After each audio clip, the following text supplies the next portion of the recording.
Rodgers, Jimmy Graham, Jarvis Landry, Sammy Watkins.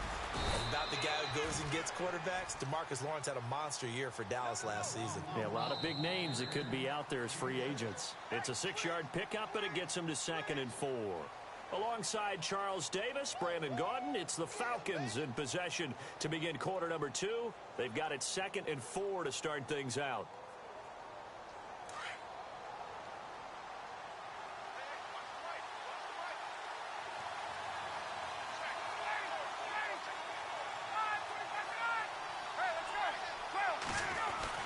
Freeman again.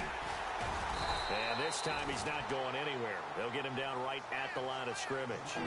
No gain on the play that time, and they'll look to convert on what will be a 3rd and 4. Under 4 to play now. Clock running. 3rd down.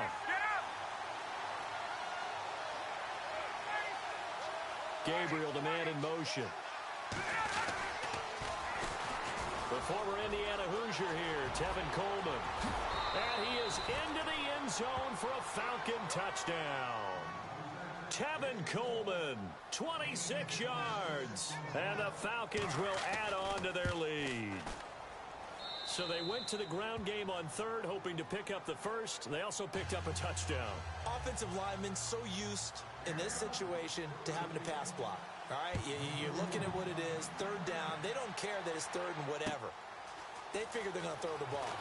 And when you call running play, I think you energize them. I think you juice them up, because I haven't met offensive linemen yet that likes to pass block more than they like to run block. And they opened up some nice holes there for him, and he took it to the house. Before the offense changes hands here, let's look back at the Super Bowl February 5th. What a game. I know you were there calling it offensively, though. Impressive on both sides. It certainly was, and let's face it, if you're in Minnesota, it's cold outside, but you talk about the offenses, they heated up in a big way. And how about Nick Foles, the backup quarterback turned MVP, 373 yards, 3 touchdowns, and, of course, the big one receiving on the Philly special. Quite a story. As you and I were talking about off air, it was just a fluid game, not a lot of penalties, just really clean play. Exactly the type of game the NFL needed for the audiences at home watching the game, and, of course, people in attendance. A really well-played game. On 1st down, Bortles. He rifles one that's intercepted. Picked off at the 36. And he takes this one back into the end zone, and the Falcon defense has a touchdown. Partner, what we just saw, that's a great example of a team that was really amped up. They've been playing so well, yet they didn't get overexcited and have a bust on defense and gave up a big play. Instead, they created their own big play with a pick-6. This one may be over. Yeah, it's just the first half, but that lead has swelled to the point where you're wondering if it is over already.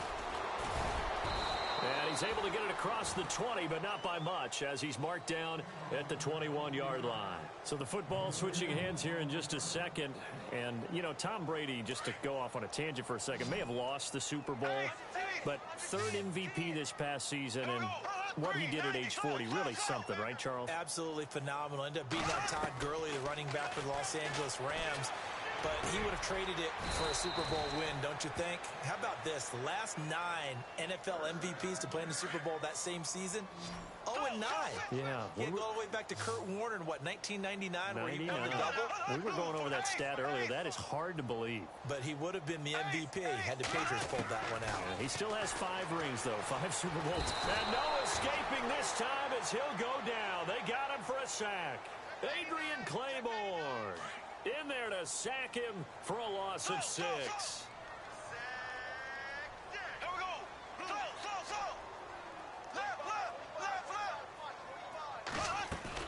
Bortles to throw on 2nd down. And able to get this one across the 45 before he's brought down. 1st down, Jacksonville. The passing game looking sharp on this drive for the Jags.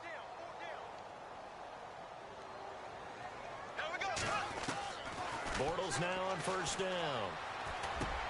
Dumps it off to Fournette. And he's able to get this one down to the 40-yard line.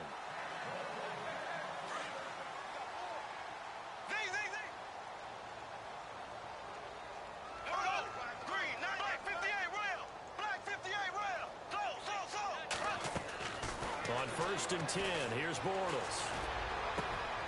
That's into the hands of Westbrook over the middle. 23 yards on the play. Well, this is how you shape the thoughts of that interception on the last drive. You come out and start this one 4 for 4. And watching him throw it around with that type of confidence reminds me of a guy I played with way back when who told me, I don't care if I throw 10 interceptions in a row. I'm going to stay confident and keep flinging it. I just figured there's something wrong with the football. He couldn't quite hold it. Got hit. Ball pops out. Incomplete. Some of the fans here don't seem too happy about what we've seen in this first half. No, not at all, and I understand why. They've looked lethargic, out of sync, and it shows on the scoreboard. And here comes play number 6 on this drive. Black 58 rail. Ready. Zing. Bortles again here on 2nd and 10. His throw caught at about the 5. First down, Jacksonville. The passing game looking sharp on this drive for the Jags.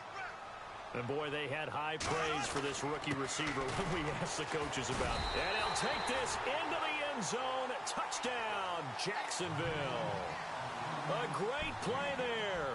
A 5-yard touchdown run. And the Jaguars get a score closer.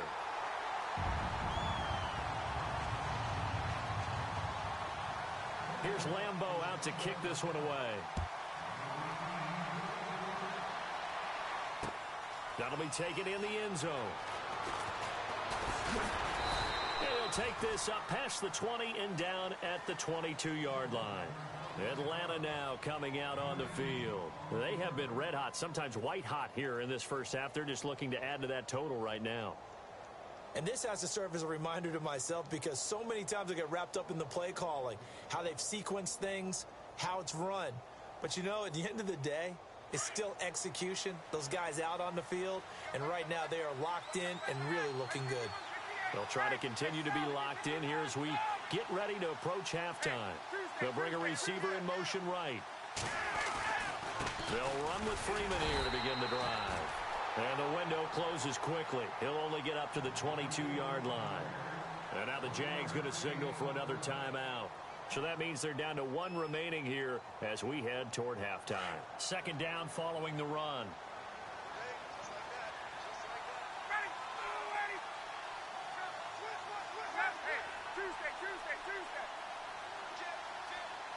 In motion is Austin Hooper. Now Ryan on second down. Looking downfield for Jones. And that's caught inside the 35. Touchdown, Falcons. Julio Jones, 78 yards. And the Falcons will extend their lead. I heard a coach talk about those late-in-the-half scores, especially ones that give your team a pretty decent cushion. He said those could be the ones that can finish off a squad if you let them. Yeah, they've got the cushion. This half has been theirs. Here's Bosher to kick it away.